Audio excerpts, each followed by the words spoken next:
Bonjour tout le monde. Quand je lis les publications des personnes qui viennent d'acheter une machine donc sur les différents groupes de partage, je me rends compte qu'il y a des questions qui reviennent tout le temps. Ce sont des questions sur les fichiers. Et donc du coup, je fais une petite vidéo pour expliquer quels sont ces différents fichiers, comment on les ouvre et à quoi ils servent. Donc si vous avez acheté une Scan and Cut, donc déjà vous devez installer le logiciel Canvas Workspace ou utiliser la version en ligne. Donc ça c'est la version installée sur mon ordinateur, ça c'est la version en ligne. À peu de choses près, c'est la même chose. Simplement, la version installée permet de faire un peu plus de choses, notamment d'installer des polices d'écriture et de faire prendre une forme à un texte, ce qu'on ne peut pas faire sur la version en ligne. Donc les premiers fichiers que l'on rencontre sont les fichiers CWPRJ, donc ce sont les fichiers d'enregistrement du logiciel. Donc quand je crée une figure, je vais faire fichier donc enregistrer sous, donc mon projet. Donc il me propose sans titre.cwprj, donc là je l'appelle figure. Et donc CWPRJ c'est Canvas Workspace Project. Donc mon projet donc Canvas Workspace. Si vous voulez, une fois que vous avez téléchargé votre fichier, donc l'ouvrir, vous double-cliquez dessus. Si l'ordinateur a reconnu l'extension, il va vous l'ouvrir immédiatement. Sinon, il va vous proposer donc un logiciel, de choisir un logiciel pour l'ouvrir. Donc, soit vous trouvez Canvas dans la liste et ça fonctionne. Et si ça fonctionne pas, c'est pas bien méchant. Depuis le logiciel, quand il est ouvert, vous cliquez sur Fichier, Ouvrir. Et donc, vous allez chercher votre fichier dans la liste de vos fichiers et vous sélectionnez celui que vous voulez ouvrir et vous cliquez sur Ouvrir. Sur la version en ligne, on n'a pas ce problème puisqu'il n'y a pas d'enregistrement avec une extension. Donc, quand j'ai la version en ligne, donc je fais ma figure par exemple. Donc, pareil, je l'appelle figure. Et donc là, je vais cliquer sur Enregistrer. Donc, vous voyez, l'enregistrement du projet est terminé et en fait, ça enregistre directement sur les serveurs donc, de Canvas Workspace et donc il n'y a pas d'extension sur les fichiers. Voilà. Donc, deuxième type de fichier que l'on rencontre, ce sont les fichiers FCM. Alors, les fichiers FCM, ce sont les fichiers finaux, en fait, ce sont qu'on envoie vers les machines pour la découpe. Les machines ne savent lire que ces fichiers-là, donc si vous envoyez votre fichier CWPRJ vers votre machine, elle sera incapable de le lire. Donc, comment on fait donc pour transformer notre projet Canvas en fichier FCM? Donc, depuis le fichier qui est ouvert, on va cliquer sur Fichier, donc exporter, transférer le fichier FCM.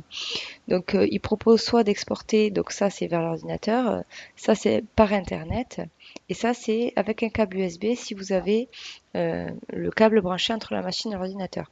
Toutes les machines ne sont pas reliées à Internet, ça dépend des modèles. Donc, si vous n'avez pas Internet sur la machine, il faudra utiliser une clé USB ou le câble USB. Euh, pour la version en ligne, c'est la même chose. Je vais cliquer simplement sur télécharger. Donc quand je vais cliquer sur télécharger, il va directement me proposer donc en version FCM ou donc soit de le télécharger sur l'ordinateur, soit donc pareil passer par internet avec la machine. Mais pour la version en ligne, il faut que la machine soit enregistrée pour que ça fonctionne.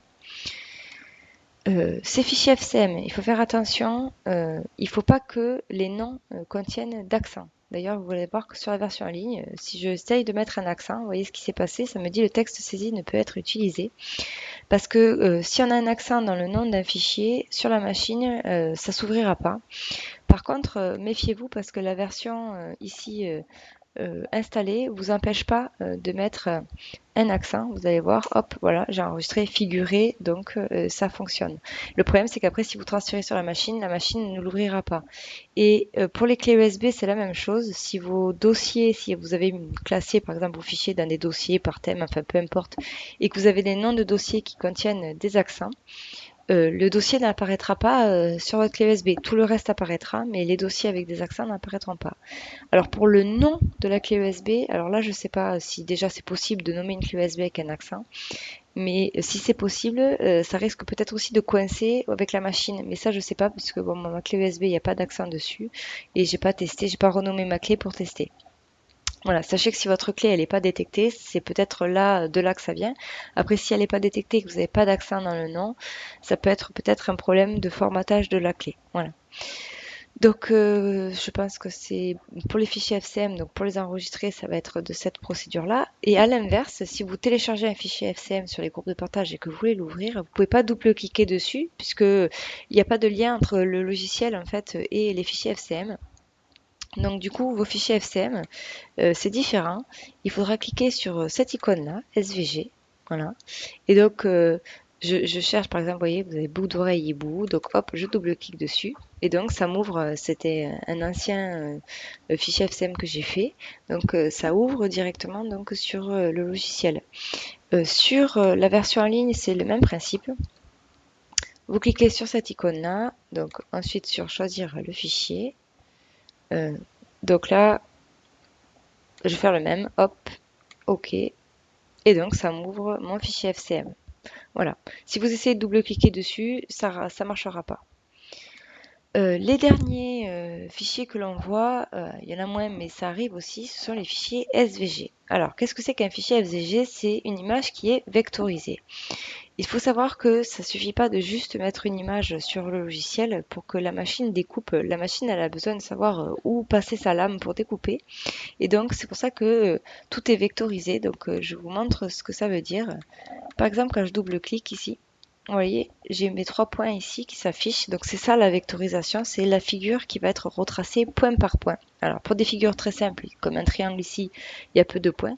Pour des figures complexes, il va y avoir beaucoup plus de points. Donc cette vectorisation, vous avez deux possibilités pour la faire. Par exemple, vous trouvez une belle image sur Internet que vous voulez utiliser, etc. Donc avec la version installée, vous cliquez sur traçage d'image. Donc là, vous choisissez votre image sur votre ordinateur ou si vous avez scanné quelque chose avec votre machine. Et donc après, il va vous proposer donc différents paramètres pour vectoriser votre image. Sur la version en ligne, c'est le même principe. Je clique ici et pareil, je choisis le fichier ou je sélectionne une image qui a été numérisée sur ma Scan Cut si elle est reliée à Internet.